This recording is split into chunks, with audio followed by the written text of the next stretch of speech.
Senhoras e senhores ouvintes, internautas de diferentes contextos geográficos, recentemente em Cruz das Almas se realizou um festival do forró. E esse evento aconteceu no mês de dezembro de 2025, o que é curioso.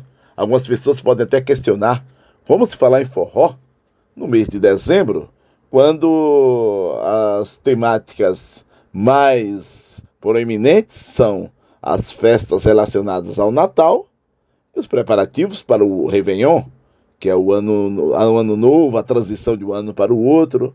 Essas são, essas são datas importantes no mês de dezembro. O 25 de junho, 24, 25 tem a noite de Natal, e o 31, que é a transição, são marcantes. No entanto, em meados de dezembro, você tem uma data que é pouco conhecida do calendário cultural brasileiro. É o dia do forró, que é o dia 13 de dezembro. Dia do forró. Por que 13 dos 12? É porque é a data no qual se comemora o nascimento de Luiz Gonzaga, um dos grandes nomes da música brasileira. E claro,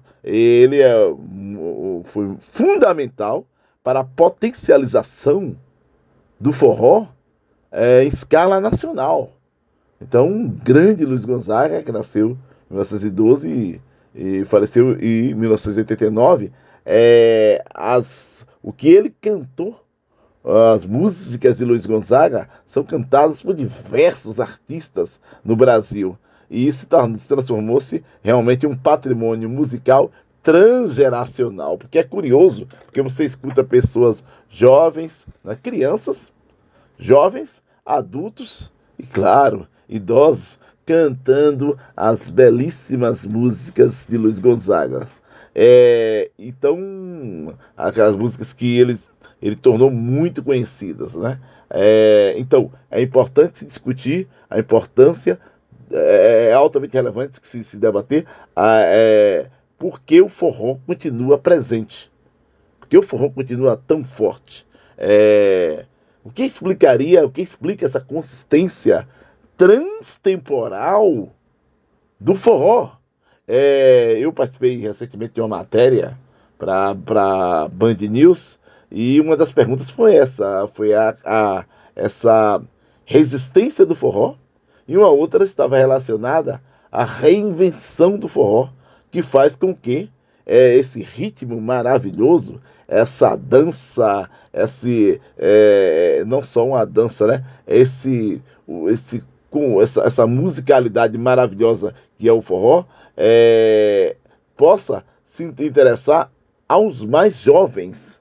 Porque algumas pessoas poderiam até questionar. O forró mais tradicional interessa mais os mais idosos, mas o forró foi se reinventando ao longo do tempo. Por exemplo, nas décadas de 1940, 1950, 1960, com protagonismo forte de Luiz Gonzaga, se cantou sobretudo o quê? O campo, as áreas rurais, no caso, a seca do Nordeste, que é um problema muito sério, problemas sociais. Há várias músicas que falam sobre o problema da seca do Nordeste. Claro, os amores, os problemas da vida, os problemas do dia a dia. O Vaqueiro, que é um personagem também muito forte em várias músicas de forró. Só que com o passar do tempo, o Brasil foi ficando mais urbano, processo de urbanização.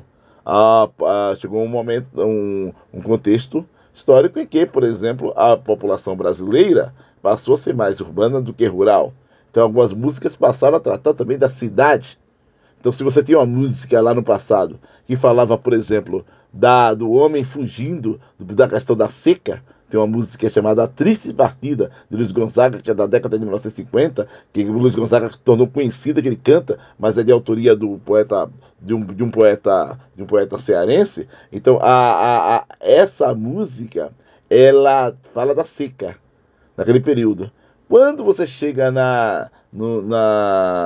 por exemplo, em décadas como a de 1990, você tem uma música que se tornou um sucesso muito grande, né? Que não é bem um forró, mas que era muito conhecida, Cidadão, quando na belíssima voz do Zé Ramalho, ele fala: está vendo aquele edifício, moço? Quando ele fala desse homem que está trabalhando da cidade, enfrentando as coisas da cidade, o forró também começou a falar do urbano, das questões da cidade, não é? Um trio de forró maravilhoso, né, que alguns deles faleceram, foram substituídos, na Bahia, que é o trio nordestino, quando ele canta Juazeiro e Petrolina. Está falando de cidades. Então é uma música muito tradicional no contexto do forró, e é importante se destacar que o forró ele foi passando por esse processo de mudança. Por exemplo, no transcurso da década de 1980, teve o final da ditadura militar e o processo de redemocratização no Brasil. Então foi um período em que as pessoas procuravam muito, e o forró é uma expressão disso, buscar mais aquela irreverência, tipo assim, acabou a ditadura, as pessoas podem agora falar o que quiserem, podem questionar os políticos. Então, nesse contexto, você teve um forró de duplo sentido, aquele das letras mais quentes, do ponto de vista das provocações relacionadas a brincadeiras relacionadas à própria sexualidade humana. Então, quer dizer, você tem umas letras mais fortes no forró de duplo sentido, que algumas que eram muito engraçadas, né? Da maravilhosa e inesquecível Clemilda, seu delegado prendeu o Tadeu, que ele pegou minha irmã. Quer dizer, essa coisa de explorar esse imaginário das pessoas, chamado forró de duplo sentido, por exemplo, foi um período da década de 1980. Esse foi o contexto. Só que no final da década de 1980, início da década de 1990, você já tem um outro contexto, que é o contexto da lambada. Tem uma novela chamada Rainha da Sucata, que a abertura é algumas pessoas dançando lambada, e que é bem desse período. No início da década de 1990, a lambada era muito forte. Tem um grupo que fez muito sucesso na Bahia pela elevada qualidade, que é o grupo Kaoma, por exemplo. Então, isso influenciou muitas bandas de forró. Foi o contexto do surgimento da força do forró eletrônico, com a introdução da guitarra, por exemplo, dos teclados. Então, do forró eletrônico lambadeado. Algumas pessoas até questionavam. O forró saiu do arrastapé, do tradicional arrastapé do chão, para a cintura.